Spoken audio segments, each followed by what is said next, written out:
2005 সালের 18 August হাঙ্গেরির বুদাপেস্টের Ferenc ফুসকাস স্টেডিয়ামে আন্তর্জাতিক ফুটবলে আর্জেন্টিনার হয়ে এক টিনেজারের অভিষেক। তাকে তখনই বলা হচ্ছিল নতুন ম্যারাডোনা, আর সেই টিনেজারের নাম লিওনেল আন্দ্রেস মেসি।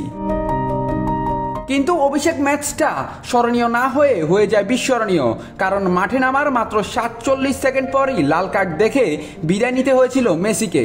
সতীর্থ লিসান্দ্রো লোপেজের বদলি হয়ে নামার কিছুক্ষণের মধ্যেই প্রতিপক্ষ বিলমস বানজাক টেনে ধরেন মেসির জার্সি, আর ছুটতে থাকা তরুণ মেসি কোনোই ঘোরানোর সময় অনিচ্ছাকৃতভাবে তা লেগে যায় প্রতিপক্ষের গায়ে, আর তাতেই জার্মান রেফারি মার্কুস মেরকে দেখান সরাসরি লাল কার্ড। সতীর্থরা প্রতিবাদ করলেও সিদ্ধান্তে অটল থাকেন রেফারি।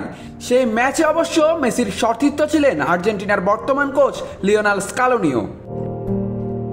এরপর শুরু হয় বিতর্ক, এত সামান্য ঘটনায় কি সরাসরি লাল কার্ড দেখানো উচিত ছিল? অনেকে মনে করেছিলেন রেফারির সিদ্ধান্তটা অপ্রয়োজনীয়ভাবে নিষ্ঠুর। তবে সেখানেই শেষ নয়, পরের মাসেই আবার জাতীয় দলের হয়ে মাঠে নামেন লিওনেল মেসি। আর 2006 সালের বিশ্বকাপে সার্বিয়া ও মন্টেনেগ্রোর বিপক্ষে প্রথম গোল করেন। সেই গোলেই তিনি হয়ে যান আর্জেন্টিনার হয়ে বিশ্বকাপ ইতিহাসের কনিষ্ঠ গোলদাতা, যে রেকর্ডটা আজও অটুট।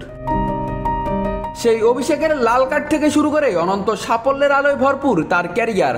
অসংখ্য গোল, অ্যাসিস্ট, ট্রফি আর ব্যালন ডি'অর সবকিছুর পরিণতি এক জীবন্ত কিংবদন্তি। আর আজ 2 দশক পর যখন সেই স্মৃতি ফিরে দেখা যায়, তখন ইতিহাসে যোগ হয় আবেগঘন অধ্যায়। কারণ সেই টিনেজারই আর্জেন্টিনার মাটিতে আর্জেন্টিনার হয়ে খেলে ফেলেছেন নিজের শেষ ম্যাচটা। দেশের জার্সি গায়ে তাকে আর দেখা যাবে না দেশের মাটিতে।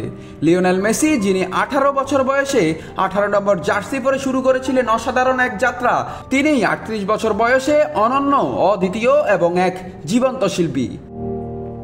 নাত রাহুল, নিউজ না স্পোর্টস।